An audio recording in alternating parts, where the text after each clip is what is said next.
नमस्कार। हमारे YouTube channel भौतिक करियर क्लासेस पर एक बार फिर से आपका स्वागत है। सी सेट 2016 के क्वेश्चन हम लोग आज इस वीडियो सीरीज़ में स्टार्ट करेंगे। देखिए, सी सेट 2015 के क्वेश्चंस इससे पहले के वीडियोस में हम लोग आपके लिए ऑलरेडी लाइव कर चुके हैं, जिसकी लिंक आपको नीचे डिस्क्रिप्शन बॉक्स में मिल जाएगी। अगर आपने वो वीडियोस अभी तक नहीं देखे हैं तो एक बार जाके ज़रूर देख लें, आपके एग्ज़ाम के लिए वो काफ़ी यूज़फुल है। सी सेट 2016 के पेपर्स के बारे में बता दूं, 4 वीडियोस में, जिनको हम लोग डे 1, डे 2, डे 3 और डे 4 कहेंगे, है ना। इस तरह से 4 वीडियोस में आपके सामने पूरा पेपर सॉल्व होकर आने वाला है। 25 क्वेश्चन हर वीडियो में आपको मिलेंगे। चलिए हम लोग शुरुआत करते हैं।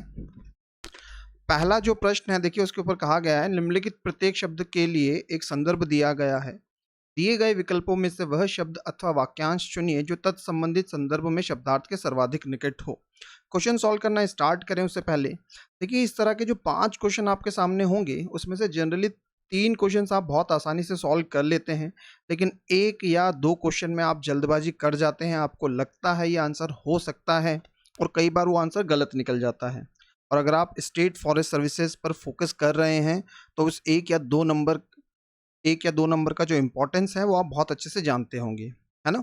चलिए देखते हैं कैसे इनको सॉल्व करना है। और जो मैं बता रहा हूँ, 1 या 2 क्वेश्चन बीच में थोड़े से आप कह लीजिए ट्रिकी होने वाले हैं, उनको कैसे अप्रोच करना है। पहला क्वेश्चन इसमें है, प्रेषित माल और इस शब्द का वाक्य में प्रयोग करा गया। कुरियर कंपनियों को संदेह है कि कोई उनके प्रेषित माल के विवरण को प्रकट कर रहा है, जिसके कारण चोरियां हो रही है। 4 ऑप्शन में से अगर हम लोग बात करें, पहला है वितरण के लिए भेजा गया सामान, ये आंसर हो सकता है। दस्तावेज, देखिए दस्तावेज यहाँ पर आंसर नहीं होगा। पेट्रोल भी आपका आंसर नहीं होगा। वितरण करने वाला लड़का, ये भी आपका आंसर नहीं होगा। तो इस क्वेश्चन में कहीं भी कोई भी कंफ्यूजन नहीं है। ए एकमात्र ऐसा ऑप्शन है जो प्रेषित माल का सही अर्थ प्रदर्शित करता है, तो आंसर होगा हमारा ए। क्वेश्चन नंबर 2, जमाखोरी, वाक्य में प्रयोग है। सरकार ने 5000 टन दाल जमाखोरी से जब्त की। पहला ऑप्शन है छिपाई गई अथवा संचित, यह आंसर हो सकता है। खरीदी गई नहीं हो सकती, क्योंकि जमाखोरी की बात है और जो चीज़ खरीदी जाती है उसको कोई जमाखोरी करके नहीं रखता। घटिया किस्म की, देखिए किस्म से भी, क्वालिटी से उसका कोई लेना देना नहीं है। थर्ड है आयातित, तो भाई इम्पोर्ट करना भी जमाखोरी को रिप्रेजेंट नहीं करता। तो यहाँ पर भी एकमात्र ऑप्शन हमें दिखता है ए, और यही हमारा आंसर होगा। थर्ड के साथ चलते हैं, अत्यल्प।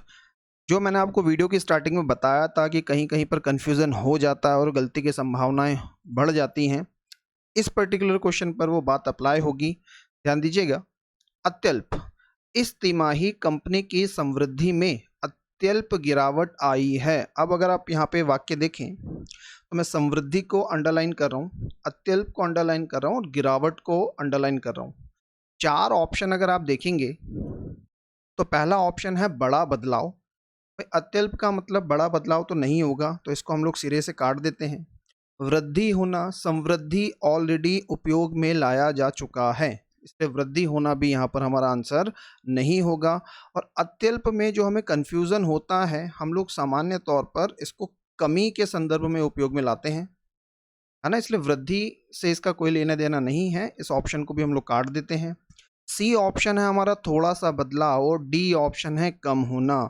अब हम लोग जल्दबाजी में आंसर या फिर सामान्य परिस्थितियों में भी जो आंसर है वो डी सेलेक्ट करते हैं, लेकिन अब अगर वाक्य पे आप ध्यान दें, अत्यल्प गिरावट, अब अगर आप सोच रहे हैं कि अत्यल्प का मतलब है कम होना, तो देखिए अगर मैं यहाँ इसको शिफ्ट करता हूँ, कम होना और साथ में गिरावट, हम लोग जब अशुद्धियाँ पढ़ते हैं तो हमें ये पता है कि एक बात को एक ही बार लिखा जाता है। कम होना और गिरावट दोनों एक जैसी चीज़ें हैं, इसलिए यहाँ पर आंसर इस पर्टिकुलर कॉन्टेक्स्ट में कम होना नहीं होगा।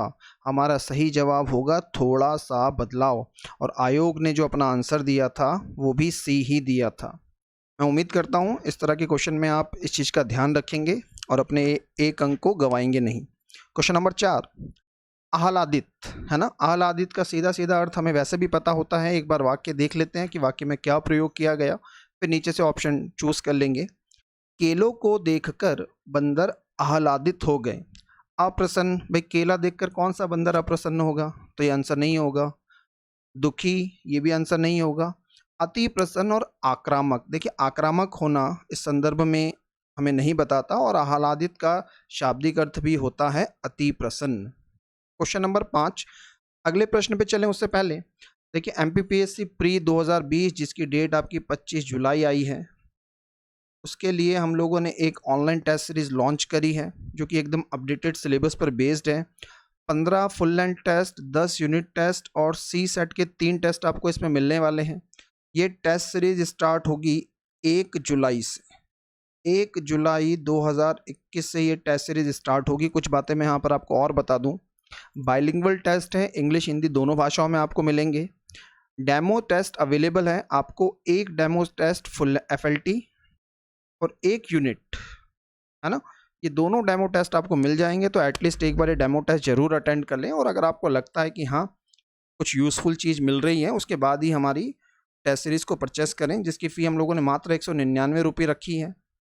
एप्लीकेशन डाउनलोड करने के लिए आपको डिस्क्रिप्शन बॉक्स में लिंक मिल जाएगी, उस पर क्लिक करके एप्लीकेशन डाउनलोड कर ले। मैं फिर से रिपीट कर रहा हूँ, 1 जुलाई को ही ये टेस्ट सीरीज़ एक्टिव होगी। चलिए नेक्स्ट क्वेश्चन की तरफ चलते हैं। अगला क्वेश्चन था हमारा विघटित करना। वाक्य में प्रयोग, सड़क को चौड़ा करने के दौरान सड़क के किनारे की दुकानें विघटित कर दी गई।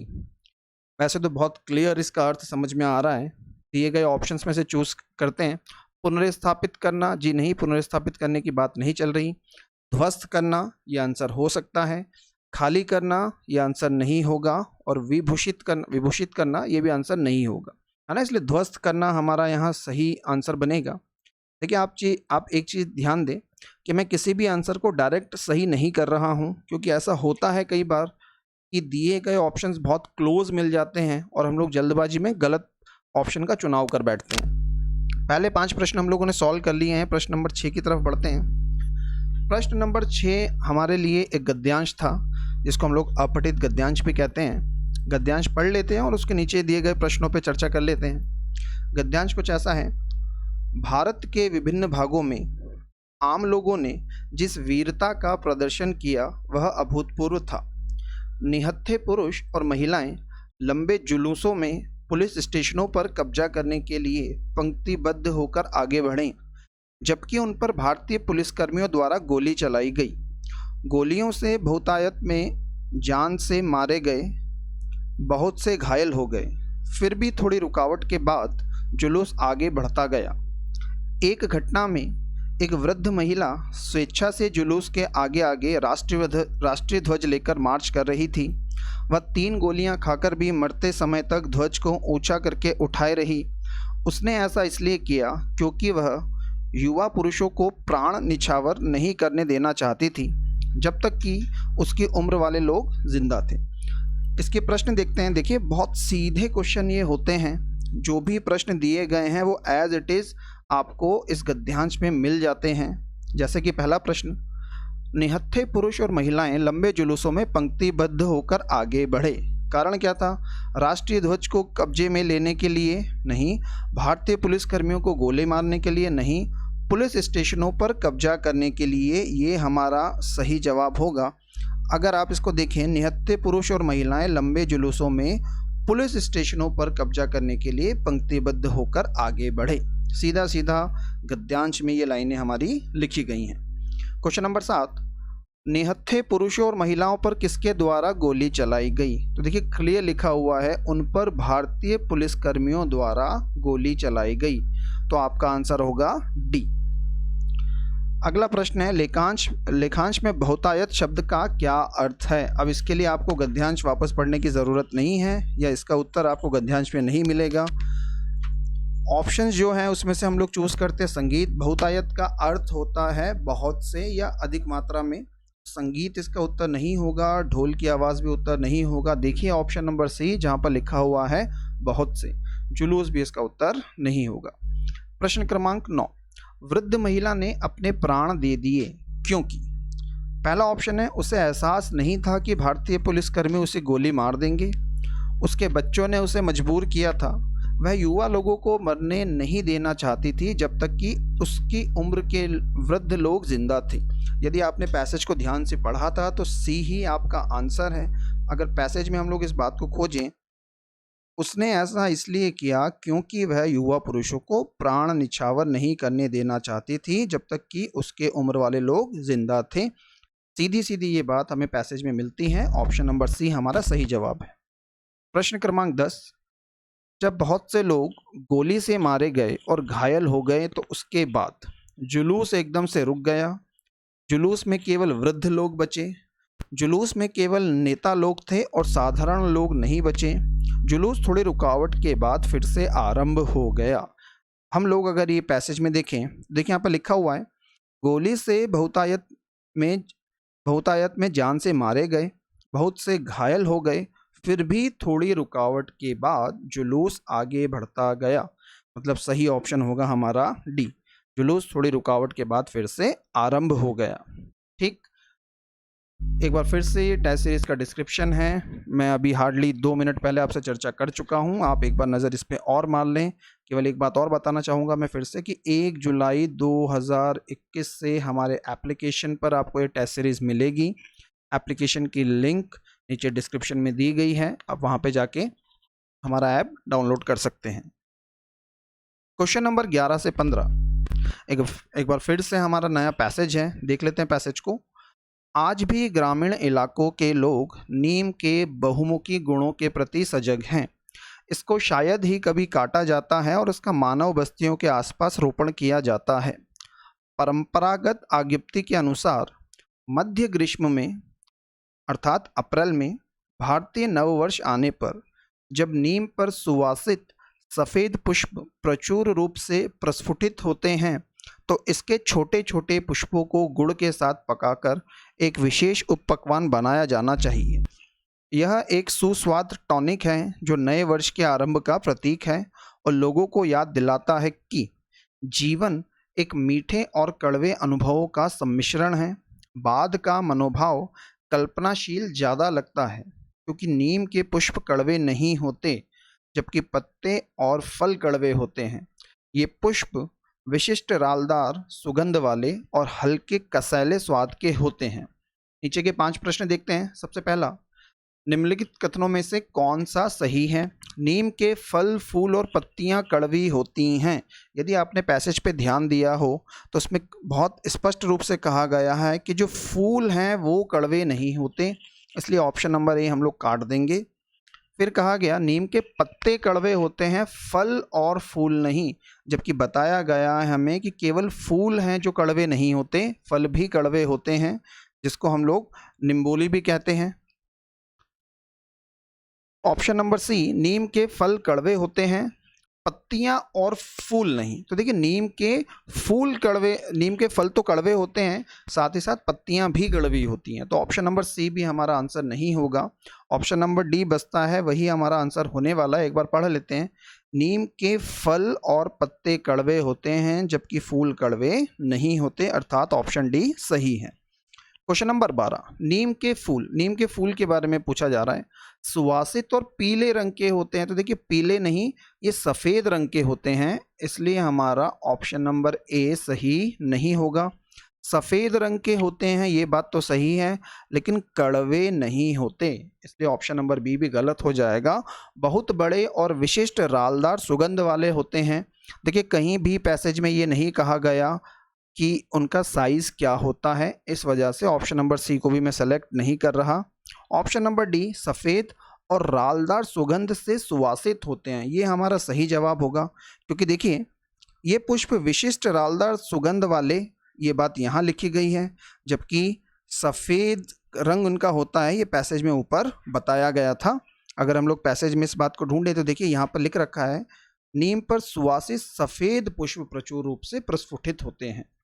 तो ऑप्शन नंबर डी में ये दोनों ही बातें हैं कि सफ़ेद होंगे और रालदार सुगंध से सुवासित होते हैं, ऑप्शन डी हमारा सही जवाब है। क्वेश्चन नंबर 13, भारतीय नववर्ष आता है, अगर आपने ध्यान से पढ़ा हो पैसेज तो देखिए बहुत क्लियरली यहाँ पर लिखा गया था भारतीय ग्रीष्म में अर्थात अप्रैल में, तो ऑप्शन नंबर ए हमारा इसका सही जवाब होगा, है ना। और ये अप्रैल के आसपास हम लोग जो नववर्ष मनाते हैं वो ब्रह्मांड पर आधारित है। ब्रह्मांड ऐसा कहने के पीछे मेरा कारण है कि प्रकृति में परिवर्तन हमें देखने को मिलता है। एक बहुत अच्छी कहानी मैं आपको यहाँ पर बताना चाहूँगा। 9वीं शताब्दी के आसपास की बात है। इंग्लैंड में किंग जॉर्ज हुआ करते थे। किंग जॉर्ज का जन्मदिन जनवरी में आता था। उससे पहले इंग्लैंड में जो नववर्ष मनाया जाता था वो लोग भी अप्रैल में सेलिब्रेट किया करते थे, लेकिन किंग जॉर्ज ने अपने जन्मदिन के आधार पर नववर्ष को जनवरी में शिफ्ट कर दिया कि जी नहीं, नववर्ष अब से आप जनवरी में मनाया जाएगा। और जो लोग अप्रैल में नया साल मनाया करते थे तो घोषित कर दिया गया कि अप्रैल जो है वो फूल डे कहलाएगा। और 1 अप्रैल जो है, इसी वजह से अप्रैल फूल जो आप लोग कहते रहते हैं, इस वजह से मनाया जाने लगा। फूल डे उसको घोषित कर दिया गया। ठीक, ये बहुत सारी वो बातें हैं जो ऑफिशियली किताबों में नहीं लिखी गई हैं, लेकिन इधर उधर से हमें जानकारी मिलती रहती है। तो ऐसी ही एक बात मुझे पता थी जो मैंने आपके साथ साझा की। उम्मीद करता हूँ आपको अच्छी लगी होगी। क्वेश्चन नंबर 14, नीम के पेड़ अक्सर काट दिए जाते हैं? जी नहीं। आमतौर पर काट दिए जाते हैं? बिल्कुल नहीं। मध्य ग्रीष्म के दौरान अवश्य ही काट दिए जाते हैं? ऐसा कहीं नहीं कहा गया, शायद ही कभी काटे जाते हैं। ऑप्शन नंबर डी एकदम सही है, क्योंकि देखिए दूसरी लाइन में ही कहा गया है इसको शायद ही कभी काटा जाता है। प्रश्न क्रमांक 15, आज भी ग्रामीण इलाकों में लोग नीम के बहुत सारे अच्छे गुणों और उपयोगों से अवगत हैं। ऑप्शन नंबर ए एकदम सही है। देखिए पहली लाइन में कहा गया है आज भी ग्रामीण इलाकों के लोग नीम के बहुमुखी गुणों के प्रति सजग हैं। बी, सी और डी देखें तो नीम के बहुत सारे अच्छे गुणों और उपयोग से अवगत नहीं है, ये कहीं से कहीं तक सही नहीं बैठेगा। अक्सर नीम के पेड़ को काट देते हैं। दूसरी लाइन में कहा गया है इसको शायद ही कभी काटा जाता है, तो ये गलत होगा, सी ऑप्शन। डी, अपने रहने के स्थान के समीप नीम वृक्षारोपण से बचते हैं, ऐसी कोई जानकारी हमें पूरे पैसेज में नहीं मिलती। ऑप्शन नंबर ए हमारा सही जवाब है। प्रश्न क्रमांक 16, आपके एक अधीनस्थ ने आपको एक प्रतिवेदन को मैं अंडरलाइन करता हूं, प्रस्तुत किया है और आपको पता चलता है कि प्रतिवेदन के कुछ अंशों का बिना संदर्भ दिए नकल किया गया है, आप क्या करेंगे? ऑप्शंस देखते हैं। प्रतिवेदन को इसी रूप में स्वीकार कर लेंगे, बिना अधीनस्थ को बताए नकल किए गए अंश को आप स्वयं बदल देंगे, अपने अधीनस्थ को नकल किए गए अंशों में केवल सतही परिवर्तन करने को कहेंगे, अपने अधीनस्थ को कहेंगे कि वह नकल किए गए अंशों को पूरी तरह से अपने शब्दों में दोबारा लिखे। उत्तर लगाने से पहले मैं आपको प्रतिवेदन की परिभाषा से परिचित करवाना चाहूँगा। प्रतिवेदन का अर्थ होता है वह लिखित सामग्री जो किसी घटना, कार्य योजना, समारोह आदि के बारे में प्रत्यक्ष देखकर या छानबीन कर तैयार की गई हो। तो देखिए यहाँ पर 2 चीज़ें आती हैं, एक तो प्रत्यक्ष देखकर, साथ ही साथ छानबीन कर। अब उत्तर लगाना हमारे लिए थोड़ा सा आसान हो जाएगा, क्योंकि देखिए प्रतिवेदन को इसी रूप में स्वीकार कर लेंगे, जबकि ऊपर के प्रश्न में कहा गया है कुछ अंशों का बिना संदर्भ दिए नकल किया गया हो, जबकि प्रतिवेदन का अर्थ ही होता है कि आपने उसमें छानबीन की हो, इसलिए नकल स्वीकार नहीं होगी। ऑप्शन नंबर ए काट दें। बिना अधीनस्थ को बताए नकल किए गए अंशों को आप स्वयं बदल देंगे। एक अधिकारी को ऐसा कार्य कभी नहीं करना होता, इससे उसके अधीनस्थ जो हैं आगे भी इसी तरह के कार्य करने के लिए प्रोत्साहित होते हैं। वो इस तरह का कार्य ना करें, इसलिए आपको समय पर या जैसे ही आपको इस तरह की चीज़ें पता चलें उनको रोकना होता है, और ये कार्य आपको स्वयं ना करके उन्हीं से करवाना होता है, इसलिए ऑप्शन बी भी मान्य नहीं है। अपने अधीनस्थों को नकल किए गए अंशों में केवल सतही परिवर्तन करने को कहेंगे? जी नहीं, सतही परिवर्तन नहीं। प्रतिवेदन की परिभाषा में ये बात क्लियर है कि छानबीन करना अत्यंत आवश्यक है ना। जो भी घटना उसने देखी उसके पीछे के कारण जान लेना और उसके अनुसार अपना प्रतिवेदन या रिपोर्ट रिप्रेजेंट करना ज़रूरी होता है, इसलिए ऑप्शन नंबर सी भी आपका सही जवाब नहीं होगा। ऑप्शन नंबर डी एकमात्र ऑप्शन बचता है, एक बार फिर से इसको पढ़ लेते हैं। अपने अधीनस्थ को कहेंगे कि वह नकल किए गए अंशों को पूरी तरह से अपने शब्दों में दोबारा लिखें, तभी वह प्रतिवेदन कहलाएगा। इसलिए ऑप्शन नंबर डी हमारा सही है। 17वें क्वेश्चन पे चलें उससे पहले हमारी टेस्ट सीरीज़ एक बार फिर से, टेस्ट सीरीज़ का एडवर्टीजमेंट आपके सामने है। सारी जानकारी आपको मिल चुकी हैं। अगर आप ज्वाइन करना चाहें, 1 जुलाई से हम लोग ये टेस्ट सीरीज़ एक्टिव करेंगे ऐप पर। ऐप की लिंक डिस्क्रिप्शन में दी गई है, जिसको आप वहाँ जाके डाउनलोड कर सकते हैं। अगला प्रश्न है, आप एक दुकानदार हैं, आपका एक नियमित ग्राहक आपसे भुगतान की तुलना से अधिक राशि का बिल देने के लिए कहता है, आप क्या करेंगे? आप उसे कहेंगे कि सही राशि का ही बिल दे सकते हैं, सही बात है। यदि वह अतिरिक्त राशि के एक अंश का भुगतान करें तो बिल देने को तैयार हो जाएंगे। फॉल्स प्रैक्टिसेस हैं ये, ऐसा नहीं करना होता, इसलिए ऑप्शन नंबर बी को मैं सिरे से नकारता हूँ। ऑप्शन नंबर सी, उसको कहेंगे कि आपके पास रसीद पुस्तिका नहीं है, जी नहीं। सत्यनिष्ठा और ईमानदारी बनाए रखें, झूठी बात बोलकर काम को टाले नहीं। आप ऑफिसर बनने जा रहे हैं, अधिकारी पद के लिए तैयारी कर रहे हैं, तो इस तरह की बातें टालना, मतलब किसी भी चीज़ को टालना आपके गुणों में सम्मिलित नहीं होना चाहिए। अधिक राशि का बिल देने को सहमत हो जाएंगे, जी नहीं, आपको अधिक राशि का बिल नहीं देना है ना, गलत प्रैक्टिसेस फॉलो नहीं करनी। ऑप्शन नंबर ए आपका एकमात्र ऑप्शन बचता है जो कि सही है। आप उसे कहेंगे कि सही राशि का ही बिल आप दे सकते हैं। क्वेश्चन नंबर 18, आप एक कार कंपनी में काम करते हैं और आपको पता चलता है कि इंजन का एक पार्ट विनिर्देशों को पूरा नहीं करता, जिससे कि अधिक जहरीला उत्सर्जन हो सकता है। आपके द्वारा अपने निकटतम वरिष्ठ अधिकारी को सूचित करने के बावजूद कोई कार्यवाही नहीं होती, आप क्या करेंगे? 4 ऑप्शन, दूसरे प्रभाग में तबादला करवा लेंगे, जी नहीं, ये उत्तर कभी नहीं होगा, क्योंकि समस्या से भागना कभी भी समस्या का समाधान नहीं होता। कल से अगर दूसरे प्रभाग में इसी प्रकार की समस्या आएगी तो क्या करेंगे? वहाँ से फिर तबादला करवाएंगे? नहीं, समस्या से भागना नहीं है। बी, इस समाचार को अखबार के लिए प्रकट कर देंगे। अब इस ऑप्शन को मैं कंसिडरेशन में रखता हूँ। तीसरा ऑप्शन है, अपने प्रभाग के प्रमुख को सूचित करेंगे, ये भी ऑप्शन कंसिडरेशन में रखते हैं। डी, कोई कार्यवाही नहीं करेंगे, जी नहीं, सामाजिक दायित्व भी आपका बनता है। अगर आपको लग रहा है कि जहरीला उत्सर्जन हो सकता है तो वो मनुष्य के लिए, हमारी प्रकृति के लिए हानिकारक होगा, इसलिए आपको कार्यवाही तो करनी ही होगी। ए और डी ऑप्शन हम लोगों ने हटा दिए। अब बी और सी पर चर्चा कर लेते हैं। देखिए, सीधा सीधा आपको भी लग रहा होगा ऑप्शन नंबर सी सही है, और हाँ ये सही है, लेकिन बी पे मैं डिस्कशन करना चाहूँगा। समाचार को अखबार के लिए प्रकट कर देंगे, ये सही ऑप्शन क्यों नहीं है? देखिए, आपको मूलतः जो समस्या है उसका समाधान चाहिए। अखबार के पास जाकर आप अपनी जो संस्था है, आपका जो विभाग है, उसका नाम खराब करेंगे, जबकि आपका ऐसा कोई उद्देश्य नहीं होना चाहिए। इंटीग्रिटी जो होती है ना, वो आपकी अपने विभाग के लिए, अपनी संस्था के लिए भी होना ज़रूरी है। जो समस्या है उसका समाधान आपके लिए आवश्यक है ना, इसलिए ऑप्शन जो होगा सही वो होगा सी, और बी को हम लोग काट देंगे। प्रश्न क्रमांक 19, आप अपने एक साथी के संग कार में जा रहे हैं और एक महत्वपूर्ण मीटिंग के लिए आपको देरी हो गई है। आपका साथी अगले लाल सिग्नल को तोड़ना चाहता है, आप क्या करेंगे? पहला ऑप्शन, यातायात पुलिसकर्मी उपस्थित है या नहीं इसकी जांच की पहल करेंगे, ठीक है। अपने मित्र को यातायात नियमों का पालन करने को कहेंगे, कंसिडरेशन में रखते हैं। अपने मित्र को और अधिक तेज चलाने को कहेंगे ताकि पकड़े ना जा सकें, गलत प्रैक्टिस है, ऐसी प्रैक्टिस हम लोग नहीं फॉलो करेंगे।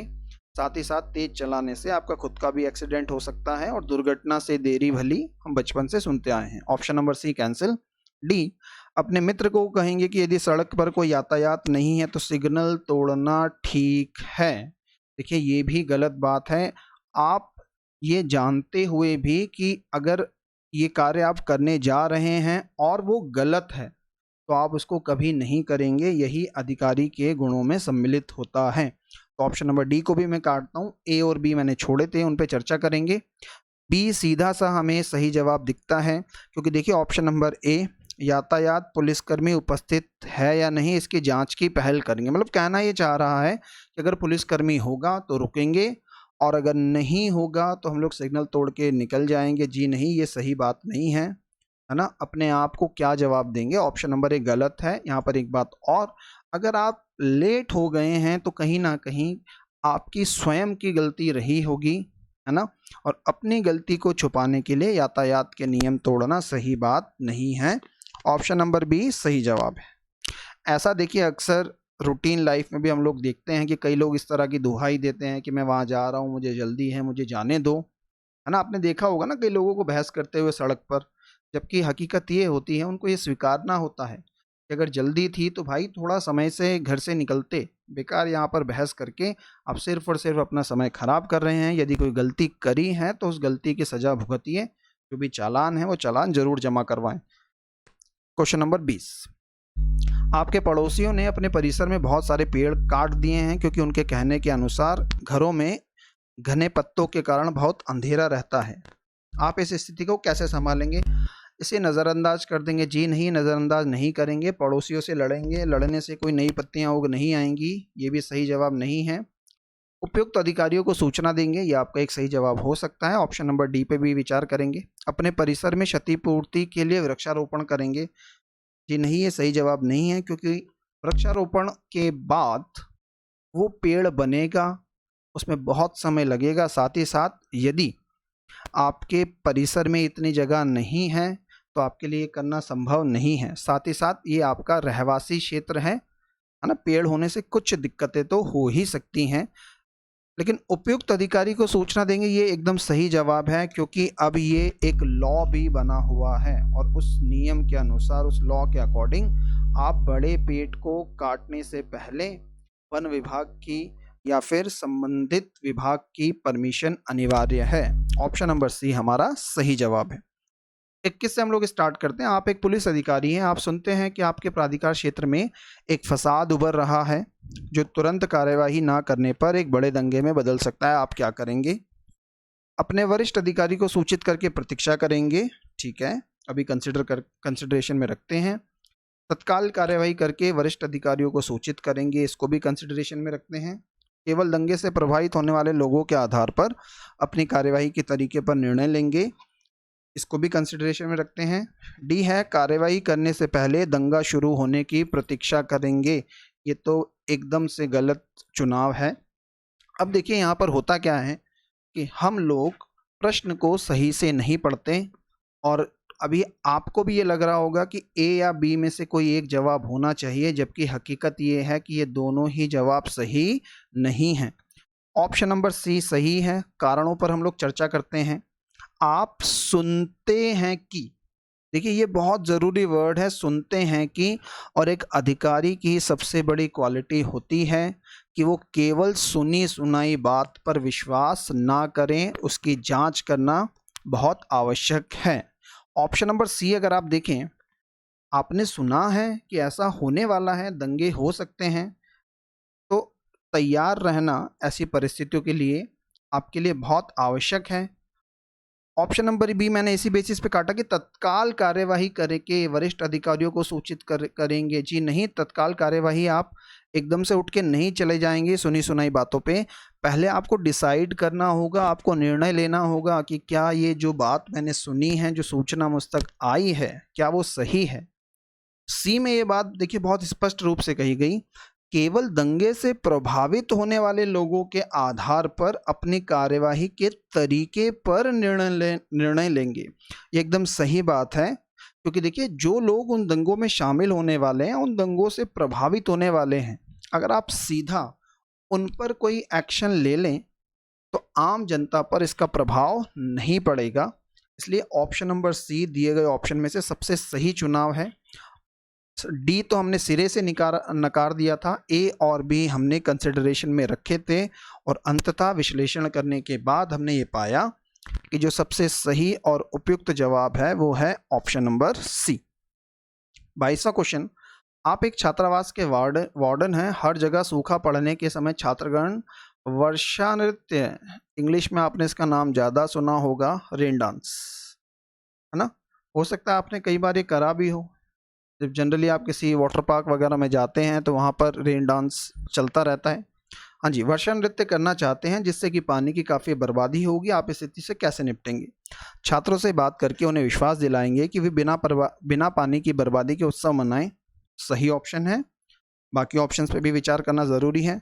छात्रगण अप्रसन्न ना हो इसलिए पार्टी की अनुमति देंगे, जी नहीं। अप्रसन्नता मैटर अभी नहीं करती क्योंकि पानी हर जगह सूखा पड़ा हुआ है, इसलिए परिस्थिति के अनुसार निर्णय लेना बहुत ज़रूरी है। सी, छात्रों को कारण बिना समझाए अनुमति देने से इनकार कर देंगे, ये भी सही आपका एक्शन नहीं है क्योंकि बात करना छात्रों से बहुत ज़रूरी है।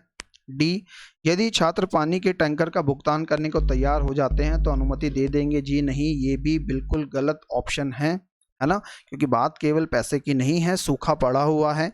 पैसे देने से पानी अरेंज नहीं हो जाएगा क्योंकि पूरा क्षेत्र प्रभावित है।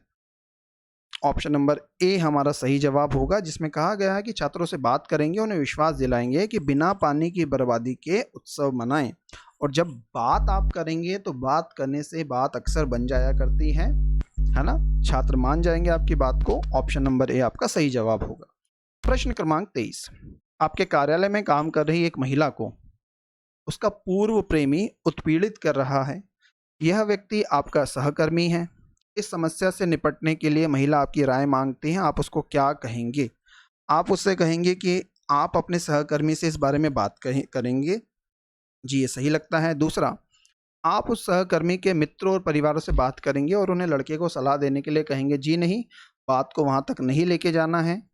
ऑप्शन नंबर सी, आप महिला से कहेंगे कि वह स्वयं इसका कारण है। देखिए, एक तो महिला आपसे मदद मांग रही है, आपसे बात करना चाहते हैं, दूसरा आप महिला के ऊपर इल्ज़ाम लगा दें कि वह स्वयं इसका कारण है, तो ये उपयुक्त निर्णय नहीं है। ऑप्शन नंबर सी काटते हैं। ऑप्शन नंबर डी, महिला से उत्पीड़न की शिकायत संस्थान के महिला प्रकोष्ठ में करने के लिए कहेंगे।